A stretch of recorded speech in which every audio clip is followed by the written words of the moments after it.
আমার মা আমাকে একটা বিড়াল ছানা কিনে দিয়েছেন আর সাথে দুটা খরগোশও কিনে দিয়েছেন। ওরা সুইমিং পুলে খুব মজা করে খেলতো, যেটা আমি ওদের জন্য বানিয়েছিলাম। আর বিড়াল খেলার জন্য একটা স্লাইড মেশিনও আছে। আমি আমার টিয়া পাখির জন্য একটি সুন্দর ঘর বানিয়ে দিয়েছি। তুমি আমার উপর রোগ কেন ঢালতেছো? তুমি আমার সব কাপড় কেন নোংরা করে দিলে? তুমি বলতে আমার দুর্গটা কেন ভাঙিয়েছিলে? আমি ইচ্ছা করে তোমার দুর্গটা ভাঙিনি। ঠিক আছে, আমি তোমার দুর্গটা ভালোভাবে মেরামত করে দিচ্ছি। নাও, এখন তুমি আমার কাপড়ের রং ভালোভাবে ধুয়ে দাও। আমি মায়ের জন্য মজার নুডলস রান্না করতে চাই। আমি মায়ের জন্য মুরগি রান্না করতে চাই। আমি মায়ের জন্য একটা বড় মাছ রান্না করব। আমি রেমবো নুডলসটা অনেক ফল দিয়ে তৈরি করেছি।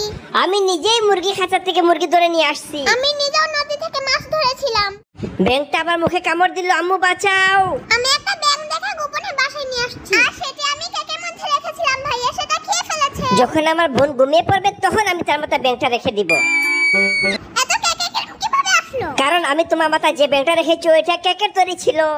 এই কবুতরটা কি তোমাকে কামড়াতে চায়? আমি আমার হাতে এবং মাথায় কবুতর নিতে পারি। আমিও সাহস করে মহিষকে একা নিয়ে যেতে পারি। এমনকি আমি মহিষের পিঠে চড়ে ওকে ঘাস খাওয়াতে পারি। আমার মা আমার জন্য বাড়িতে কবুতর রেখেছিলেন। আমার বাড়িতেও 3টি মহিষ এবং একটা বাচ্চা মহিষ আছে। মা, তুমি আমাকে খেতে দিচ্ছ না কেন? তোমার টিচার বলেছে তুমি পরীক্ষা ফেল করেছো, তারপরে তুমি খেতে চাও। আজ তোমাকে বাড়িতে থাকতে দিব না, তুমি বাইরে চলে যাও, বাইরে গিয়ে একা একা থাকো। অন্ধকার হয়ে গেছে, আমি কোথায় যাব? আমার খুব খিদে পেয়েছে। এখন আমাদের বাড়িতে এসো, কাল যখন তোমার মা রাগ করবে তখন তুমি বাড়িতে যেও। আমার